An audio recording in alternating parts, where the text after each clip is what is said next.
네, 오늘 뉴욕 증시 혼조 마감을 했습니다.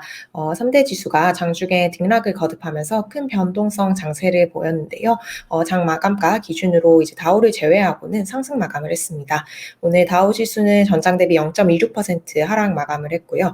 장중에 등락을 거듭하다가 장 막판에 상승분을 다 반납하고 음전하는 모습을 보였습니다. S&P 500 지수 같은 경우는 오늘 이제 4천선을 지키면서 마감을 했는데요. 전장 대비 0.25% 상승 마감했습니다. 네, S&P 지수 역시 이제 오늘 장중에 계속해서 등락을 거듭하면서 높은 변동성을 보였습니다. 나스닥 지수 같은 경우 오늘 그래도 그나마 큰 폭의 시원한 반등을 했는데요. 전장 대비 0.98% 상승을 하면서 1%에 근접한 상승폭을 보였습니다. 하지만 이제 12,000선에는 아직은 다가가지 못한 모습입니다. 오늘 나스닥 지수 같은 경우는 장중에 2.77% 급등을 하면서 큰 폭의 상승세를 보였었는데 장중에 대부분의 상승분이 좀 되돌려지는 그런 모습을 보였습니다. 오늘 장 초반에는 이제 지난 3일 동안, 4일 동안 이어졌던 이 급격한 셀오프에서의 반등 시도가 계속해서 나왔습니다. 장 초반에는 저점 매수 심리도 조금 유입이 된 것으로 추정이 됩니다. 하지만 장 후반에 갈수록 역시나 다시 투심이 위축이 되면서 다우가 결국에는 하락 마감하는 모습을 보였습니다. 네, 오늘 이제 3대 지수가 혼조 마감을 했고, 다우를 제외하고는 상승 마감을 하긴 했습니다. 하지만 말씀해 주신 대로 상승분이 크지 않았고, 뚜렷한 호재가 있어서 주가가 상승 탄력을 받았기보다는 지난 며칠간 이어졌던 급격한 셀오프에서 어떤 반등의 기술적인 반등 신호가 나온 것이기 때문에 오늘 장만 봐서는 그렇게 긍정적으로 해석할 수는 없는 그런 멘트가 많이 나왔습니다. 네, 이제 전문가 이런 말을 했는데요. 이제 지금 현재 시장은 조금 방향성을 잃은 상황이다라는 설명을 했습니다. 단기간 시장을 누르고 있는 이런 압박이, 그럼 하방 압력이 한 가지라도 완화된 점이 없기 때문에 현재 조금 방향성이 없는 디렉션리스한 이런 상황이라고 설명을 했습니다. 내일 CPI가 발표가 되기 때문에 이 CPI가 지금 이번 주에 거의 가장 중요한 이슈이죠. 이것이 발표되기 직전에 이제 투자자들이 약간 숨을 고르면서 포지션을 되돌리는 그런 움직임이 있었다라는 분석도 나왔습니다. 이제 이런 중요한 이벤트를 앞두고 이제 포지션을 이제 롱도 숏도 아닌 스퀘어로 이제 되돌리면서 주가가 이제 기술적인 반등을 했다라고 얘기를 했고요. 이제 내일 이제 CPI가 어떻게 나올지가 이제 시장의 초미의 관심사이기 때문에 중립 수준으로 포지션을 되돌리는 움직임이 일부 있었고 또 워낙 시장의 유동성이 많지 않은 상황이기 때문에 이런 포지션 되돌림에 시장이 소폭 반등을 했다라고 해석을 했습니다. 하지만 일각에서는 지금 이제 계속 이어진 이런 매도세가 조금 진정이 되고 있는 것 같다라는 분석도 나왔는데요. 헤지펀드 매니저 중에 이제 CNBC와 인터뷰에 나온 인사가 매도세가 이제 끝을 근접해 가고 있다라고 생각한다라는 멘트도 내놨습니다. 네, 시장은 이제 전형적인 관망 장세에 접어든 모습입니다. 장중 내내 이제 3대 지수의 등락이 거듭되면서 변동성이 상당히 지속되는 모습을 보였고요. 주가가 반등을 했지만 이것이 어떤 시원한 반등이라고 보기는 어려운 것이 사실입니다. 오늘 빅스가 시장 마감 무렵에 32선을 나타내서 전일보다는 5% 가까이, 5% 이상 하락을 한 모습을 보였습니다. 하지만 여전히 30보다 높은 수준을 유지를 하고 있습니다. CNN 비즈니스가 집계하는 공포와 탐욕 지수 같은 경우 지금 22선을 나타내고 있습니다. 극심한 공포를 나타내고 있는 모습입니다. 네, 현재 지금 어제 기준으로 3대 주가가 중요한 핵심 지지선을 깨고 내려갔습니다. S&P 500 지수 같은 경우 전일 이제 4천선을 하회를 했었는데요. 이외에도 나스닥이 12,000 아래로 지금 떨어진 상태고 나스닥 역시 약세장을 지금 심화를 한 상태입니다. 다우랑 S&P 500 지수 같은 경우 조정장에서 버티고는 있지만 지금 S&P 500 지수가 이제 3,854선 아래로 떨어지면 약세장으로 진입을 하게 됩니다. 오늘 S&P 지수가 500 지수가 이제 4천선을 지키긴 했지만 이제 다음 지지선을 많이 남겨두지는 않은 상황인데요. 이것에 대해서 이제 기술적인 분석이 있어서 하나 가져와 봤습니다. 이제 비스포크 인베스트먼트라고 보통 시장의 기술적인 진단을 많이 하는 하우스인데요. 이제 과거에 S&P 500 지수가 약세장에 진입을 했었던 케이스를 분석을 해봤습니다. 2차 대전 이후에 S&P 500 지수 같은 경우에 이제 14번의 약세장을 경험을 했습니다. 14번의 약세장을 경험하면서 이제 모든 약세장에서 S&P 500 지수는 평균 이제 30% 하락을 했습니다. 또 이 지수의 약세가 359일 동안 이제 평균적으로 지속이 되었습니다. 이제 1년 가까이 약세장이 계속해서 이어질 수 있다라는 의미인데요. 지금은 이제 S&P 500 지수 같은 경우가 4천선에서 계속 이제 붙어 있으면서 굉장히 조금 등락을 하면서 치열하게 이 선을 움직이고 있는 모습인데요. 일단 약세장에 진입을 했을 경우 추세적인 장이 약세로 돌아가면 여기서 벗어나기가 굉장히 힘들고 1년 가까이 이 약세가 이어질 수 있을 뿐만 아니라 하락의 폭이 상당히 클 수 있다는 점, 평균 이제 하락 폭이 30%였다는 점 등을 고려하면 이제 S&P 500 지수가 이런 하향 지지선을 깨고 내려갔을 경우에 상당한 큰 손실을 볼 수 있다라는 분석을 했습니다. 비스포크에서 이걸 이제 블러드배스라고 설명을 했는데요. 피바다가 이제 일어날 수 있다라고 얘기를 하면서 다소 비관적인 관측을 했습니다. 하지만 뭐 오늘 기준으로 S&P 지수가 4천선을 지켰으니까요.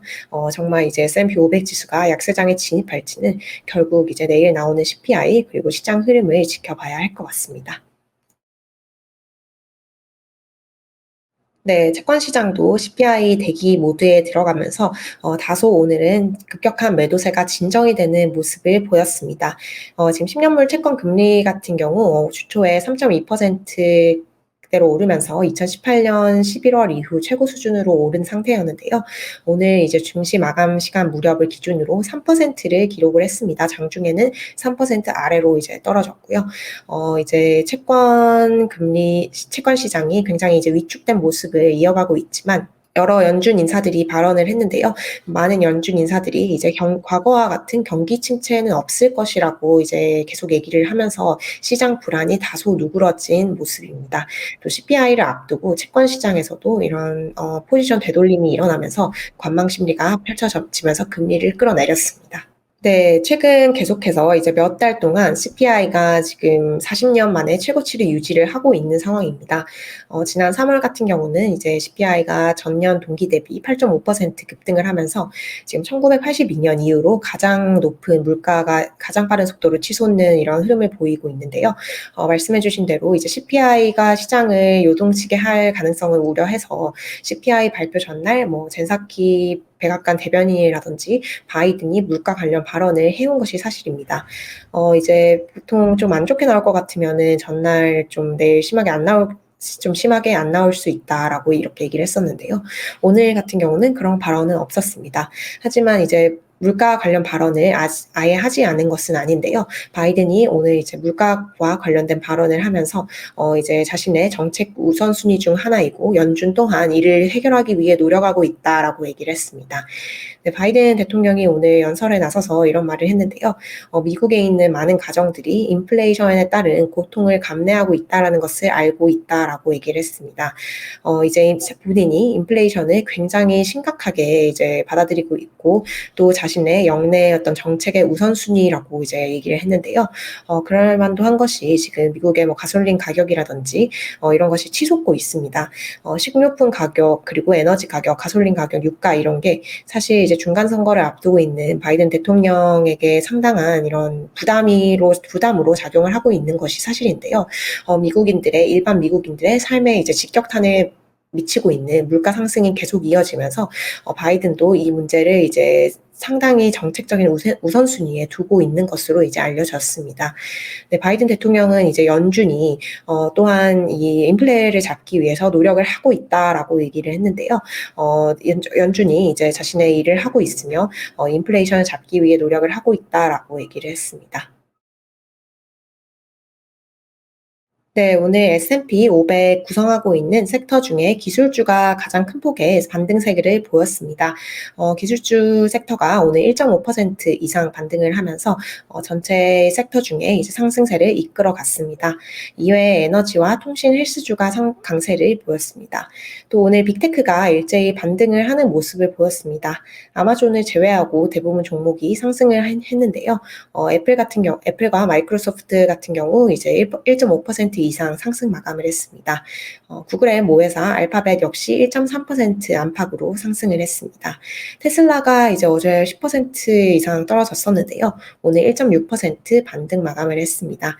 이렇게 빅테크가 오늘 좀 올라오는 모습을 보이긴 했지만, 이제 나스닥 100이라고 하죠. 나스닥에 있는 시총 상위 종목 100개 기업으로 구성된 나스닥 100의 시총은 지난 3거래일간 무려 이제 1조 7천억 달러가 증발한 상태입니다. 그만큼 굉장히 셀오프가 과도했기 때문에 오늘의 반등을 이제 강한 반등이라고 보기에는 조금 어려울 것 같습니다. 이외에 조금 이슈 있었던 종목 살펴보겠습니다. 캐시우드죠. 이제 고성장 ETF라든지 고성장주 중심으로 투자를 하고 있는 이제 월가의 굉장히 대표적인 이제 빅테크 투자자인데요. 캐시우드 같은 경우 이제 원래 테슬라에 대해서 굉장히 큰 비중에 투자를 하고 있었는데 오늘 제너럴 모터스에 대한 주식을 처음으로 매입을 했다라는 소식이 전해졌습니다. 이제 전통적인 내연차 업체에 대한 주식을 매수한 게 조금 흥미로운 부분인데요. GM의 주가는 오늘 1.18% 상승 마감을 했습니다. 네, 오늘 또 제약회사 관련해서도 여러 이슈가 나왔는데요. 화이자의 경우 이제 편두통 치료제에 대한 권리를 사들였던 바이오헤븐을 인수한다라는 소식이 전해졌습니다. 오늘 화이자 주가 1.6% 이상 상승을 했습니다. 또 다른 코로나 백신 기업이었던 노바백스 같은 경우 분기 실적이 예상치를 밑돌았는데요. 이에 따라서 장중 10% 이상 급락하는 모습을 보였지만 결국 상승 마감해서 1% 상승 마감을 했습니다. 네, 또 이제 핫한 종목 중에 하나인데요. 이제 미국 홈트 플랫폼 업체인 펠로톤 인터랙티브가 이제 시장 예상보다 큰 규모의 분기 손실을 기록을 했다고 밝혔습니다. 이제 주가가 크게 밀렸는데요. 8.7% 하락하는 모습을 보였습니다. 네, 오늘 또 트위터 관련한 또 다른 뉴스도 나왔습니다. 머스크가 이제 트위터 인수가 종료가 되면 이제 트럼프 대통령의 트위터 계정을 복원을 시킬 것이다라고 얘기를 했는데요. 지금 트위터가 트럼프 계정을 폐쇄한 상태이고 또 중간 선거를 앞두고 트럼프가 이제 굉장히 좀 정치적인 공세를 간접적으로 하고 있기 때문에 이런 이슈가 이제 상당히 좀 영향을 미칠 것으로 보입니다. 트위터의 주가는 오늘 1.46% 하락 마감을 했습니다. 네, 오늘 또 조금 흥미로운 종목 중에 이제 AMC가 있는데요. AMC 미국 극장가 체인입니다. AMC 같은 경우는 대표적인 밈 주식인데, 이제 개인 투자자들이 특히 온라인에서 입소문을 타고 주식을 이제 엄청나게 많이 매도해서 주가가 롤러코스터를 보였던 그런 종목 중에 하나입니다. 게임스톱이랑 AMC가 대표적인 종목인데요. 이제 MKM 파트너스라는 하우스에서 이제 AMC의 주식이 1달러로 이제 폭락을 할 수 있다라는 전망을 제기를 했습니다.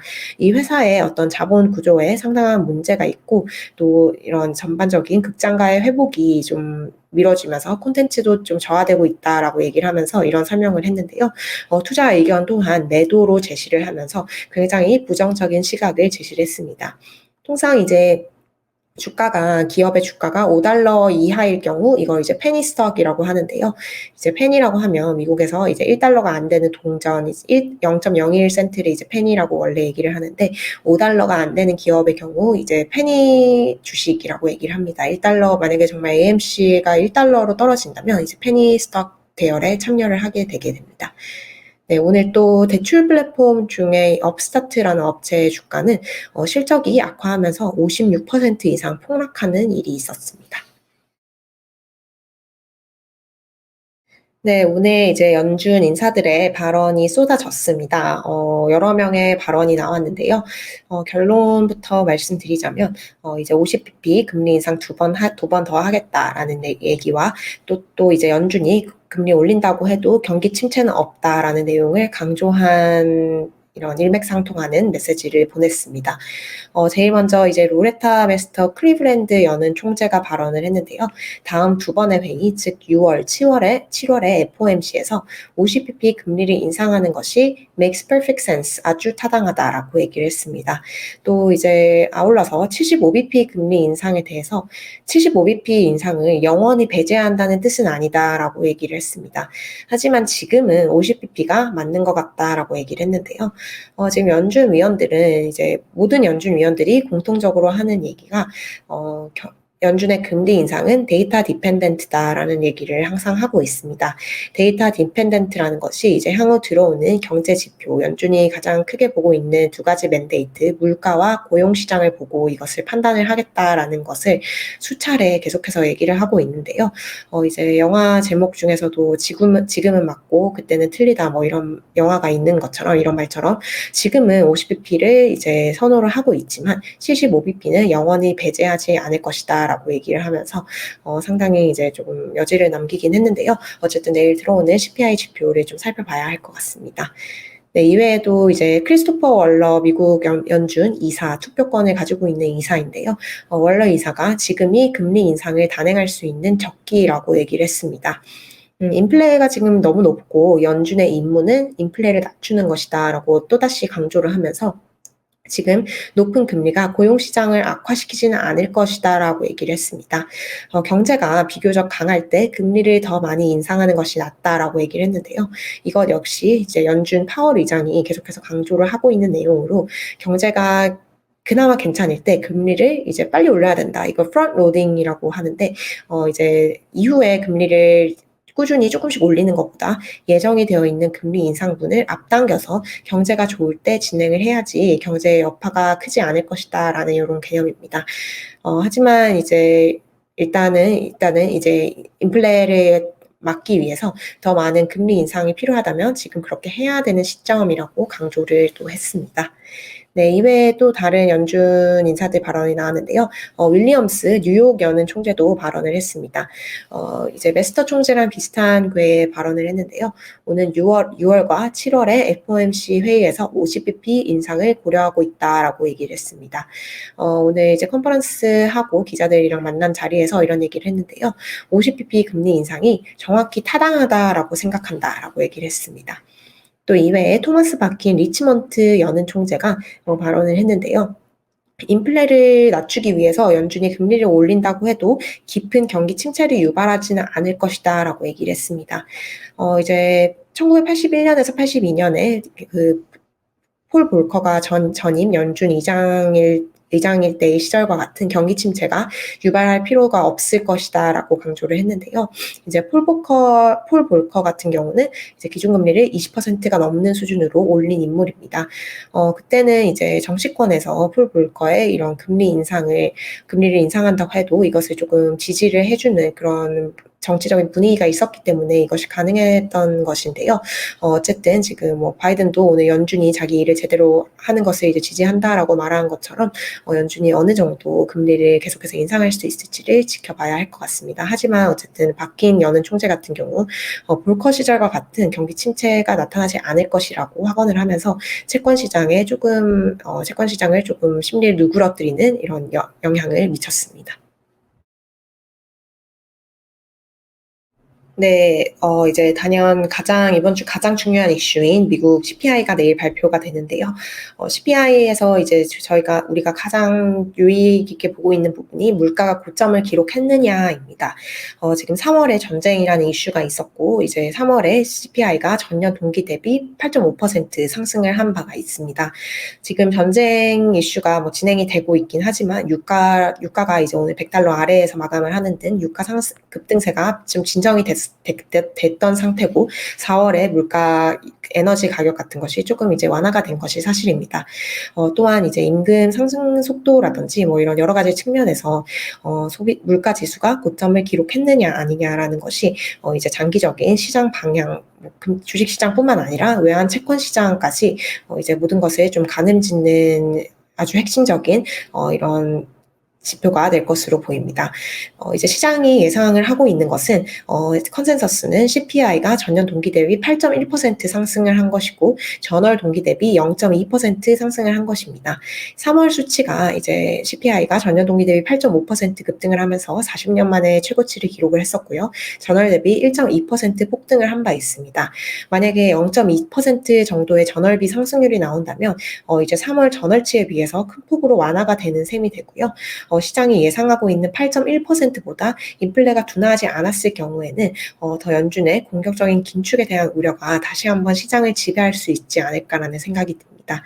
네, 하지만 어쨌든 시장 전문가들은 4월 CPI가 지난달보다는 소폭 완화했을 것으로 기록을 예상을 하고 있는 상황이고 역시 인플레가 고점을 찍었다라는 가정을 두고 그거를 이제 찾아볼 것으로 보입니다.